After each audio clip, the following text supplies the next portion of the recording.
Bienvenue sur On Mind Partage d'un coach, le podcast des coachs inspirants. Je suis Vincent Lopez, coach professionnel certifié spécialisé en éducation et en parentalité positive. Mon objectif, démocratiser un coaching de qualité qui s'appuie sur un code de déontologie éprouvé. Pour ça, en partenariat avec B-Coaching, je te présente chaque semaine une partie d'interviews de coachs professionnels, des experts passionnés et accessibles.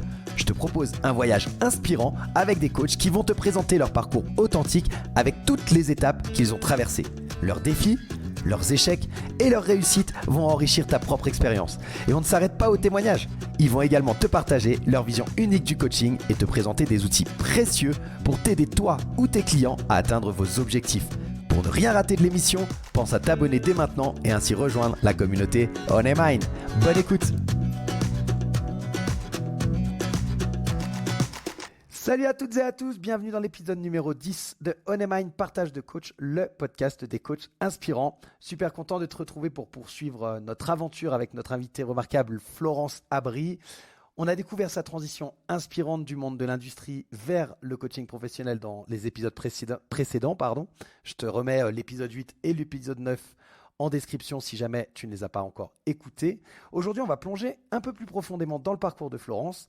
Dans cet épisode, elle va nous partager la manière dont elle a surmonté divers challenges et les leçons précieuses qu'elle a tirées de ses expériences.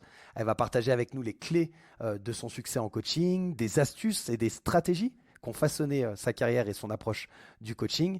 Alors j'espère que tu es prêt à explorer ces aspects souvent méconnus mais essentiels du coaching. Installe-toi, prépare-toi à être emporté dans un voyage d'apprentissage et d'inspiration avec Florence. Je te souhaite une écoute aussi enrichissante que motivante. Et n'oublie pas, à la fin de cet épisode, je te retrouve pour conclure ensemble. Et je te souhaite une très bonne écoute. C'est parti! Ça fait partie des challenges que tu as eu à relever, de te dire, OK, comment je fais pour payer le loyer de mon espace professionnel, comment je fais pour surmonter ce défi-là. Est-ce qu'il y a un moment un peu décisif dans ton parcours de lancement de ton entreprise où tu te dis, ce moment-là, il a été décisif pour ce que je fais aujourd'hui? Ce qui a été décisif, ce qui m'a permis de mûrir et qui, du coup, aujourd'hui, me permet de m'orienter différemment, c'est de travailler avec une plateforme de coaching. Ok. Parce que du coup, tu travailles, tu choisis pas tes clients, donc tu vois plein de gens, même si le thème, c'est toujours le même, on va dire, grosso modo, sur la plateforme, mais tu vois plein de gens de plein d'horizons différents. Et là, ça te fait grandir, ça te fait maturer. Et ça permet aujourd'hui de me dire, certes, j'aime l'individuel et ça, c'est une certitude, mais aujourd'hui, il me manque le collectif. Le collectif, il n'est pas assez représenté dans mon activité. D'accord. Donc, il y a vraiment ça. C'est le premier partenariat, parce que c'est le premier partenariat. Après, il y en a eu d'autres, mais ce premier partenariat, ouais, il a compté parce que c'est une reconnaissance, parce que tu passes un entretien, parce que tu te rends compte que du coup, ce que tu as fait, c'est reconnu, tu te rends compte que tes clients, il y a des retours. Donc, ce premier partenariat, Ok. c'est vraiment le truc qui, moi, m'a permis d'être à l'aise, en confiance avec ce que je faisais. Et puis, Qui est aligné un peu avec ce que tu nous as partagé jusqu'à présent, à savoir pas rester seul et isolé, quoi. Ouais, Alors, c'est challengeant parce que c'est pas ta boîte, tu es en prestation de service. Donc, tu fais pas ce que tu veux. C'est un peu, des fois, tu peux potentiellement te retrouver en conflit d'intérêts, peut-être. Donc, ça, tu vois, ça vient vraiment chercher sur ce qu'on appelle la posture du coach, le truc dont tout le monde parle à l'école et que personne t'explique. Tu sais, ce truc, la posture du coach, le Graal magique. Et du coup, ça a été super formateur, en fait. Parce que là, des questions, j'en ai eu quelques-unes à ce sujet-là. Et où est-ce que je me place, et comment je fais ceci, et comment je fais cela, et est-ce que ça c'est juste pour mon client, pour mon client final, celui que j'ai en face de moi, que je coach, et puis mon client officiel, celui qui signe le chèque. Donc, c'est vraiment challengeant et c'est une belle expérience. Super.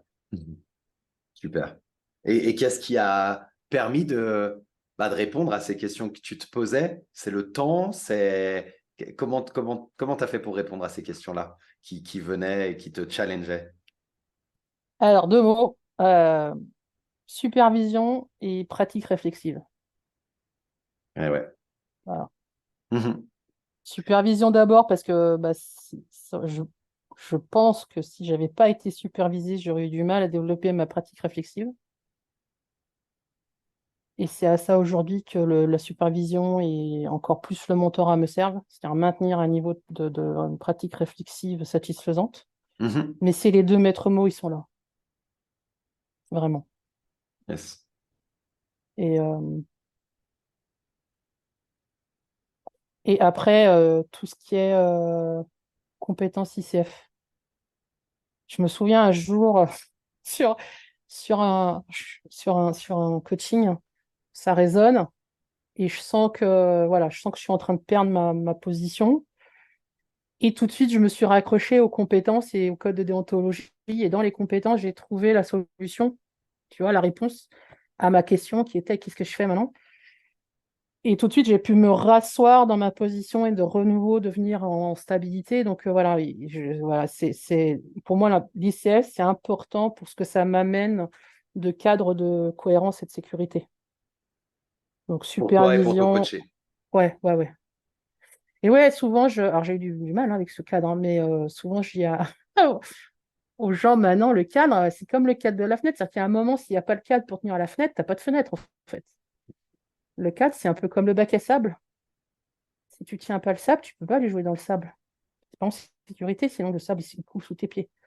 Donc c'est Mhm. vraiment ça. Maintenant, c'est le cadre, il y a l'espace de sécurité au milieu, et là, je fais une muse après. Mhm. Donc Mhm. supervision, pratique réflexive, et puis une association un référentiel professionnel, on va dire. Ok, ouais. Ouais, ouais. Quelque chose auquel tu peux te rattacher Ouais. qui est plus grand que toi et qui te sert de repère, quoi. Top. Merci. Merci, merci.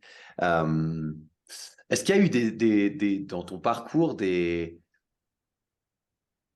ressources, je vais appeler ça comme ça peut être les formations, tu as parlé de ton mentor, ton superviseur, je ne sais pas comment tu l'appelles. Est-ce qu'il y a une ressource que tu aimerais partager, en plus de celle que tu as déjà expliquée, que tu as trouvé indispensable pour toi, ton devenir de coach, en fait, pour développer tes compétences de coach?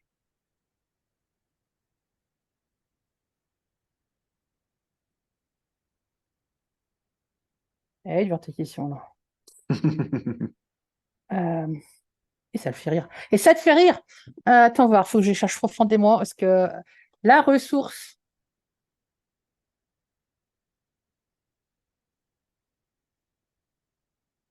Hein, euh, la ressource, alors ça va faire pompeux de le dire comme ça, mais euh,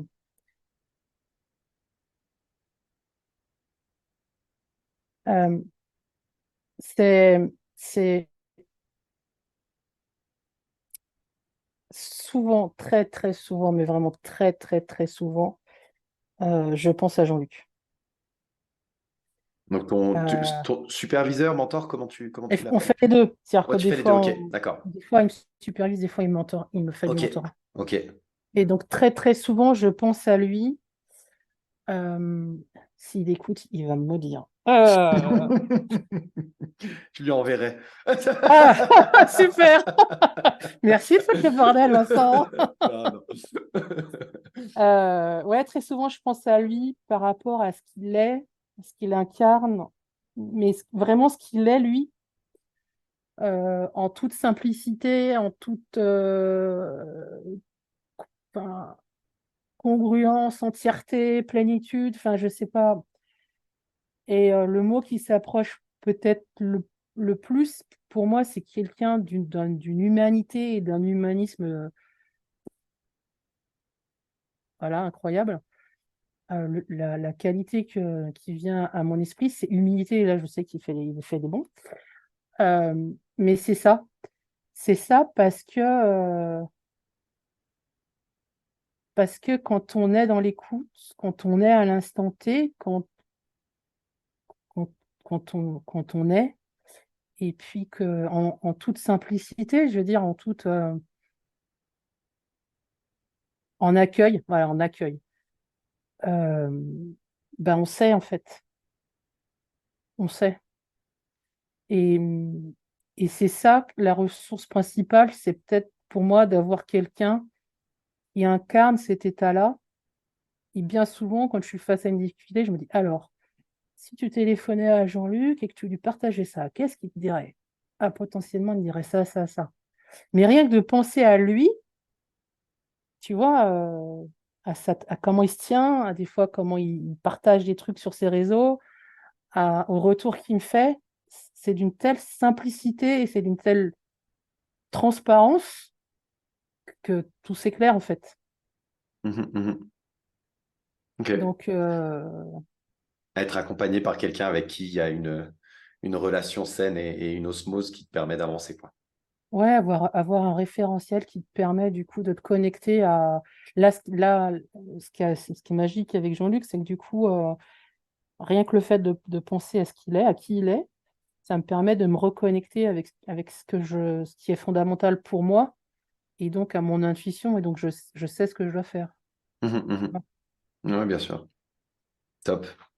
Super, merci beaucoup. Là, je t'en prie. Merci beaucoup. Euh, Quels sont pour toi les pièges communs que, un Ah, nouveau coach devrait éviter? je crois que j'ai le droit de dire. Bon, alors, Mika et Alex, fermez vos oreilles. Le plus gros piège, ce sont les outils. Les outils, les outils, les outils, les outils. Non, stop, arrêtez les outils. Ça sert à rien. Non, ça sert surtout pas à nos clients, en fait. C'est ça le plus gros piège. Parce qu'on est une population, les coachs, où on a cette curiosité pour tout ce qui est du domaine de l'humain. On a des fois cette croyance que une situation, un outil, hop, hop, je lis mon tableau de correspondance et j'ai fini. Non, bah non, c'est pas comme ça que ça marche. Euh, donc, stop à ces outils-là, enfin, stop à cette recherche d'outils, à cette fin d'outils en disant je veux avoir une réponse outil à chaque situation. Par contre, ce que ça a intéressant, c'est les outils, et ça, c'est vrai que c'est intéressant d'en avoir, c'est pas tant de les avoir pour s'en servir avec nos clients, c'est de les avoir pour pouvoir avoir différents modèles humains en tête, parce qu'il y a un moment, ce modèle va pouvoir aider un client. Si je prends un exemple avec le stress, il y a différents modèles de stress. Le plus connu, c'est déséquilibre charge-ressources. Voilà, Mhm, ça c'est un des modèles de stress. Un autre modèle de stress, c'est de dire on est stressé quand en fait j'ai beaucoup de compétences mais j'ai peu de latitude. C'est-à-dire je sais faire plein de trucs mais j'ai peu d'autonomie dans mon entreprise. Ça, c'est un autre modèle de stress. Et puis un autre modèle de stress, c'est de dire bah, le stress, c'est quand j'ai un stimuli extérieur qui vient et qui met en péril ma vie et donc ça va générer une réaction de stress pour me permettre de survivre. Donc là, c'est rapidement, là, c'est trois modèles de stress différents. Chacun, ils ont des outils à part entière. Euh, L'intérêt de le savoir, c'est juste de pouvoir l'expliquer éventuellement à ses clients et éventuellement pouvoir faire des entrants ou faire des ah tiens, si tu me permets, j'ai l'impression que, qu'est-ce que tu en penses? Ça peut permettre des fois à des clients de dire ah ouais, tu as raison, et donc du coup, si je transfère ça, je peux. Mais en fait, vous savez pas, il y a un moment, je vais prendre un autre exemple. Un, client très analytique, très scientifique, très pragmatique, très cartésien. Fait la séance, très bien. Séance sur la peur. Euh, Puis à la fin, je sais pas, je me dis, tiens, tu sais quoi là, avant de partir, je fais jamais ça, hein. Avant de partir, là, je sais pas, j'ai envie de te faire un cadeau. Qu'est-ce que t'en penses? Personne me dit, bah ouais, pourquoi pas, on y va. Vas-y, bah, je te sors un jeu, et c'est un jeu avec des émotions agréables, des émotions désagréables, jeu de cartes, et puis des verbes d'action. Je prends les trois paquets, je brasse les trois paquets, je lui fais brasser les trois paquets, couper, etc. et faire choisir une carte dans chaque paquet. Et quand tu retournes l'émotion désagréable, tu dis, quand je sens, et là c'était la tristesse, alors que se passerait-il si je, et là c'était le verbe jouer, peut-être que je serais, et l'émotion agréable, c'était en joie, je crois. Et ça faisait lien avec ce qu'on s'était dit dans la séance. Et là, la personne me regarde, me dit, non, mais c'est pas possible, t'as triché, France. Je dis, mais comment veux-tu que je triche? J'ai brassé, t'as coupé, t'as choisi. Comment veux-tu que je triche? C'est juste pas possible. Et à partir de là, ça a fait émerger chez cette personne des prises de conscience sur, bah ouais, tout n'est pas qu'analyse et tout n'est pas que mathématique et tout n'est pas que logique. Pourquoi à ce moment-là, j'ai sorti le jeu de cartes? Je sais pas, juste j'étais dans ce moment de je suis. Alors le jeu de cartes, je l'ai, mais sorti de ça, oui, c'est un outil. Pour en revenir, tu disais le plus grand piège. Oui, c'est un outil. Mais c'est un outil qui traîne dans mon placard. Il y a un moment, mon esprit il va me dire, bah tiens, si tu allais chercher ce truc-là. Mais il n'y a pas d'absolu dans ma recherche d'outils. C'est de la curiosité, c'est tout. C'est Ouais. certainement ça le plus grand piège. Et Merci de... beaucoup. Merci beaucoup. T'es pas la première hein, Ah, ça me rassure. Non, non, t'es pas la première à le dire. Je crois me souvenir que dans l'interview que j'avais fait avec Abdelhamid Niati, bah, il disait en gros la même chose. Hein. C'est que le meilleur outil, ça reste le coach et on peut aller chercher tous les outils qu'on veut. Ils sont souvent là pour rassurer le coach, très souvent. Mm. Et parfois, eh bien, il crée plus de, de brume qu'autre chose. C'est-à-dire que avoir trop d'outils, ça te dessert en tant que coach et ça dessert finalement ton coaché. Donc, utilise ton outil principal qui est toi. J'ai beaucoup aimé la métaphore que tu as utilisée tout à l'heure en disant faut affûter le propre outil que nous sommes. Et puis petit à petit, tu peux, bien entendu, que les outils peuvent être utiles. Moi, j'aime bien l'image du couteau suisse où tu vas aller chercher des outils qui sont propres à toi, que tu as assimilés, acquis. Mais l'outil principal, ça reste un couteau quand même au départ. Et puis ensuite, il y a le reste qui est du bonus, quoi. Ou le C'est ça. téléphone qui fait tout sauf téléphoner aujourd'hui. Et, Bon, et, et tu, et tu vois, on dit le meilleur outil, c'est nous. Et moi, un outil qui, pour le coup, m'a servi, c'est peut-être d'interroger mes clients sur, tu m'as dit ça, tu m'as dit, ton objectif, mon objectif, c'est d'être motivé le matin quand je vais travailler. Ok, d'accord, mais ça veut dire quoi être motivé le matin? Bah, tu sais, non, je sais pas. Ça veut dire quoi pour toi être motivé le matin? Bah, je sais pas. Bah justement, c'est comment dans ton corps, c'est comment dans ta tête, c'est comment dans ton cœur, c'est comment, c'est des couleurs, c'est des sons, et c'est vraiment d'aller explorer dans les compétences ICF, on parle de l'exploration. Mais c'est vraiment ça, c'est de s'autoriser à aller explorer en simplicité, vraiment avec beaucoup de candeur et de naïveté, le mot du client, parce que c'est là où il y a les pépites. C'est là où il y a les pépites. Et, euh, et même ton travail. C'est m'être motivé pour aller travailler, d'accord, mais ça veut dire quoi pour toi aller travailler? C'est quoi ton travail? Ça veut dire quoi pour toi le mot travail? Tu mets quoi derrière? Qu'est-ce qui fait que tous les jours tu vas travailler? Qu'est-ce qui fait que tu es dans ce travail-là? Et c'est là où on a la matière. Et là, mhm. c'est cette. On en revient à l'humilité. Je ne Ouais. sais rien. Je ne sais rien de mon client. Je ne sais rien. Ouais. La posture de. J'aime bien la métaphore du bébé, en fait. Tu vois, dans chaque situation, de te remettre dans une posture où, en fait, tu es là pour apprendre. Et la meilleure façon d'apprendre, bah, c'est de questionner ton coaché pour qu'il te dise que lui, il a à te transmettre. Mm. Ouais. Des fois, je dis avant de rentrer en coaching, tout mon référentiel à moi, mon histoire, tout ça, c'est comme si c'était écrit sur un tableau blanc et j'efface. Je garde juste le cadre donc, de la pratique de coaching. Et ensuite, mon but, c'est de m'approprier, de remettre sur ce tableau blanc les éléments que me donne mon client pour reconstruire un référentiel qui est celui de mon client. Mhm. Et de là, si j'arrive pas, en fait, si j'arrive pas à écrire les mots, c'est qu'il y a quelque chose que mon client m'a pas donné, en fait. Mais qu'est-ce qu'il m'a pas donné? Qu'est-ce qui, qu'est-ce qui fait qu'il l'a pas donné? Il y a peut-être quelque chose là qui va émerger. Et c'est souvent quand tu demandes à quelqu'un d'expliquer quelque chose, comment tu fais pour... Alors, tu m'as parlé de A, tu m'as parlé de C, mais finalement, je n'ai pas entendu B. Comment tu as fait pour aller de A à C? Eh bien, c'est simple, pour aller de A à C, regarde, je passe par là, par là, par là, par là. Ah ouais, donc en fait, il y a B, il est là. Ah oui. Ah ouais. Et là, il y a un truc qui a émergé. Parce que le cerveau, il est feignant, il ne faut pas l'oublier ça. N'oubliez pas que le cerveau, il est feignant. Donc s'il peut chanter une partie de la réflexion pour aller directement au résultat, il va y aller. Et souvent, les prises de conscience du client, elles sont dans ce que le cerveau, il a chanté, justement. Mhm. Très Et juste. c'est pour ça que questionner, questionner, questionner, questionner, même s'il n'y a pas de question bête, allez-y. Quitte à dire au client, bah, tu vas peut-être me trouver un peu bête. Moi, ça m'est arrivé de coacher des gens qui me connaissaient sur mon ancien métier et qui venaient se faire coacher par rapport à une problématique de leur métier, enfin de ce métier-là qu'on partageait, et de leur dire, alors voilà, en préalable, surtout, aujourd'hui, je suis coach, même si on a travaillé ensemble, je vais te poser des questions que tu vas certainement trouver idiotes, vu mon passé professionnel avec toi.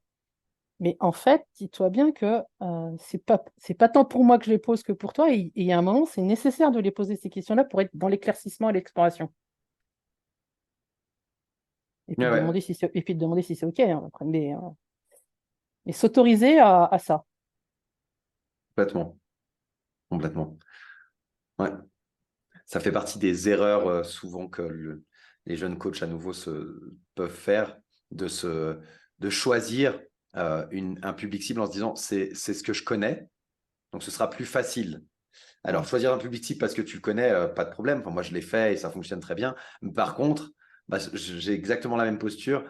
Ma connaissance, je la mets de côté et puis je pose des questions, mais où je pense avoir la réponse pour moi. Mais par contre, je n'ai jamais la réponse pour le coacher. Et par c'est ça. conséquent, réussir à te mettre dans une position d'apprenant à nouveau en te disant je ne connais pas, c'est la meilleure façon d'aider ton coaché, quoi. Ah, bah, ça, c'est sûr.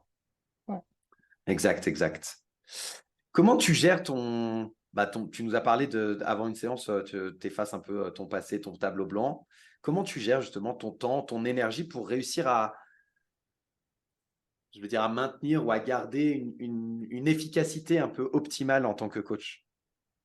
Oula! Qu'est-ce que tu appelles efficacité optimale du coach? Être à 100% avec ton coach, et c'est pas l'efficacité en termes de résultats. Ah, J'entends comment tu fais. Enfin, le coaching, ça nous demande des ressources. On peut sortir d'une séance en pleine énergie parce qu'elle nous a ressourcés. Puis aussi, ben, parfois, tu vois, ça va aspirer cette énergie. Comment tu fais avec ton temps, avec ton énergie pour le gérer et réussir à donner le meilleur de toi-même à chaque coaché? C'est ça que j'appelle ressources optimales. ouais. Alors, physiquement, quand je coach, j'ai mes pieds au sol. C'est con, hein? J'ai mes pieds au sol et, et j'ai mes 3 points d'assise, en fait, mes 2 pieds et mon fessier, si tu veux. Ça, Mhm. c'est indispensable pour moi. Après, je peux être plus ou moins en avant ou en arrière, mais dans cette position-là, il y a mes ancrages. Et il y a aussi cette connexion à l'énergie qui vient du sol et qui est autour de nous. Il y a aussi, eh ben, si je suis fatiguée ou s'il y a quelque chose, euh, par exemple, je sais pas, en début de séance, il y a un coup de téléphone qui arrive, c'est de le partager, d'être transparente. De toute manière, ça se voit, ça se sent. Donc, il y a cette idée de m'autoriser aussi, et ça, je le dis dans le départ dans le cadre, quand je pose le cadre, à être transparente sur ce qui se passe pour moi. Je ne vais pas expliquer pourquoi je suis fatiguée, mais je vais dire, par exemple, tu vois, ce soir, je risque d'être un peu fatiguée, enfin, je suis un peu fatiguée, je risque d'être un peu évasive. Est-ce que c'est OK pour toi enfin, je risque de faire des phrases alambiquées. Est-ce que c'est OK pour toi qu'on continue ou est-ce qu'on replanifie? Donc, il y a cette transparence aussi. Euh, Et puis, il y a, ça, c'est quelque chose que je fais de plus en plus. De plus en plus, je ferme les yeux. Ou tu vois, là, avec toi, je suis souvent avec le regard à gauche ou à droite. Euh, Il y a l'écoute, vraiment le fait d'être sensibilisé sur mon écoute, mon oreille, parce que dans l'oreille, il y a quelque chose qu'on ne perçoit pas avec l'œil, encore plus quand tu es en visio. Et, euh, et il y a cette connexion qui s'opère avec les gens. Et quand ça passe pas, enfin quand ça passe pas, quand j'y suis pas là-dedans, ben, je le partage en fait. Je le partage et en le partageant, alors je sais pas pourquoi, je ne m'explique pas, mais en le partageant du coup ça marche. C'est, alors faut faire attention, il faut y mettre les formes, enfin, faut pas le faire n'importe comment, mais on est dans cet allié indéfectible et on est dans ce partenariat, donc ouais, c'est cette transparence moi, qui permet de me connecter à mes clients. Ok. C'est vraiment ça. Et si ça m'est arrivé d'être perturbée par un appel, de dire excuse-moi, je te partage ce qui m'arrive là, je viens d'avoir un appel, ça m'inquiète un peu, est-ce que juste tu me laisses 2 minutes et on voit. Et ça permet de. Puis il y a des fois, ben, j'annule des séances, que je dis, mais voilà, je le dis à mes clients, en fait, j'annule, est-ce qu'il y a moyen d'annuler ou est-ce qu'il y a moyen de déplacer, parce que là, ça va pas pour telle et telle raison, je sais pas, tu vois, j'ai eu le Covid. C'est con, rien qu'un Covid. Au bout de 3 minutes, tu peux plus parler parce que tu n'arrêtes pas de tousser. Bon, bah, t'annules tout, hein. Mhm, mhm. Et Ouais, mais puis, d'avoir cette franchise, cette transparence. après, il y a des rituels, je pense que j'ai mis en place. Vraiment, je pense même que c'est inconscient, tu vois, des gestes que je fais, parce que je fais beaucoup en télétravail, donc il y a cette posture, là, les pieds ancrés. Il y a aussi bah, mon écran, je le mets d'une certaine manière. Enfin, il y a pour moi, ça passe par de la ritualisation. Et puis, et puis, et puis des fois, enfin, des fois, non. Aujourd'hui, c'est pas des fois, c'est je me suis approprié vraiment le truc de, comment te dire? Bon, j'y vais, de toute façon, je sais que ça va bien se passer. Toi, il y a un moment, quand tu vas en séance, tu dis, alors, c'est tel client, qu'est-ce qui se passe, c'est quoi sa problématique, tac, tac, tac. Donc ça, on peut le faire. Puis au début, on a tendance à dire, bon, alors s'il me dit ça, et s'il a envie d'aller ça, et du coup, qu'est-ce qu'on pourrait faire? Enfin, il y a une espèce de stratégie sous-jacente là qu'on se fait. Et en fait, ça, je ne sais plus. C'est juste maintenant, alors, c'est qui mon client? OK, c'est telle personne. Je replace le cadre, hein. OK, qu'est-ce qu'on s'était dit la dernière fois, grosso modo? Ah, OK, d'accord. Bon, qu'est-ce qu'on va faire aujourd'hui? Bon, écoute, je ne sais pas, on verra bien à quoi la personne elle arrive et puis on va travailler là-dessus. Et ça, c'est pareil, je le pose dans le cadre pour que ça soit OK. Si mon client il veut un protocole particulier, bon, on fera le protocole, mais en général, les gens ils aiment bien cet aspect temps réel. Et c'est ça qui fait que tu peux, quand tu es là, tu es là, enfin, quand tu es là-dedans, tu es que là-dedans. Tu peux pas être ailleurs en fait, parce que j'ai pas d'agenda. Mhm. Donc, le pire qui puisse m'arriver, c'est un client qui me dirait bah, je fais pas ce que tu veux. Ouais, d'accord. Alors, dans ces cas, ça m'arrive, hein. Ça m'arrive, ça, des fois. Donc, des fois, je dis, bon, alors, d'accord, OK, ce que je veux. Donc, du coup, j'aime bien la macroéconomie. Qu'est-ce que tu penses de ce qui se passe sur le marché à Calcutta, là? Donc, c'est pas ce que je veux. Donc, finalement, on trouve toujours quelque chose. Mais tu vois, quand tu arrives en disant juste, je suis disponible, j'efface le tableau, et puis je prends ce qu'on me donne. Et puis, de toute façon, ça sera bien parce que ça sera le chemin du client. Qu'est-ce que tu veux, comment comment tu peux ne pas être avec lui? Mhm, mhm.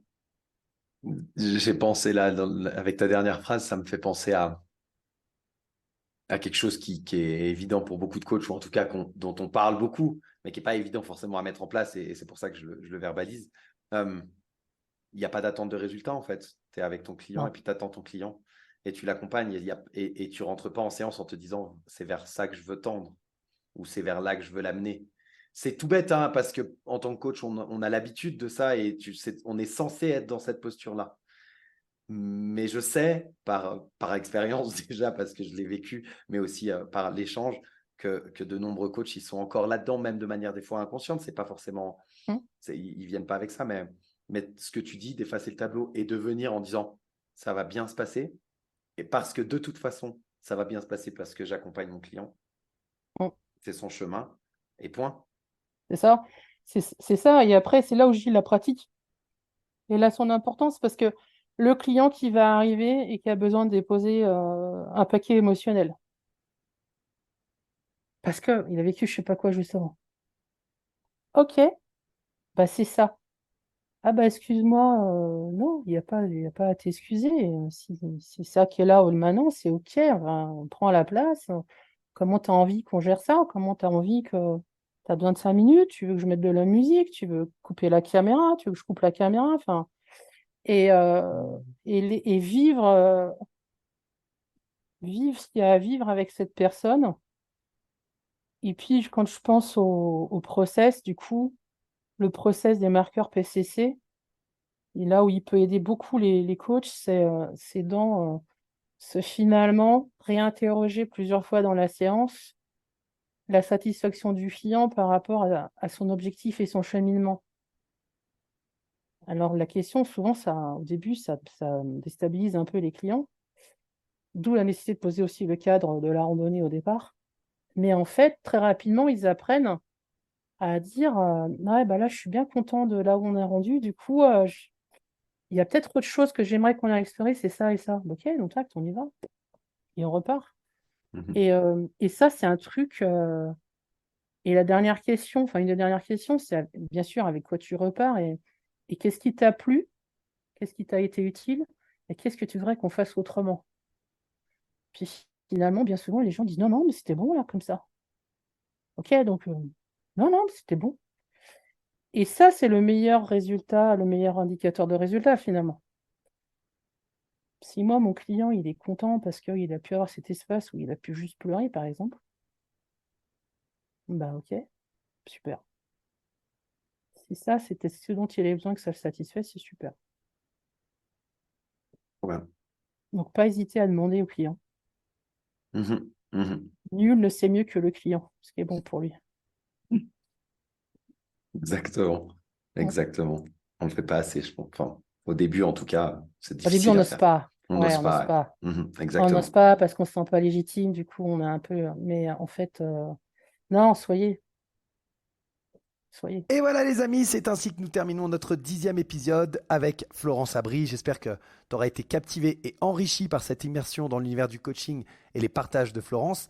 Si cette conversation t'a inspiré, il reste une dernière partie à notre aventure, ça ne s'arrête pas là. Dans notre prochain épisode, Florence va nous éclairer sur les subtilités de sa pratique.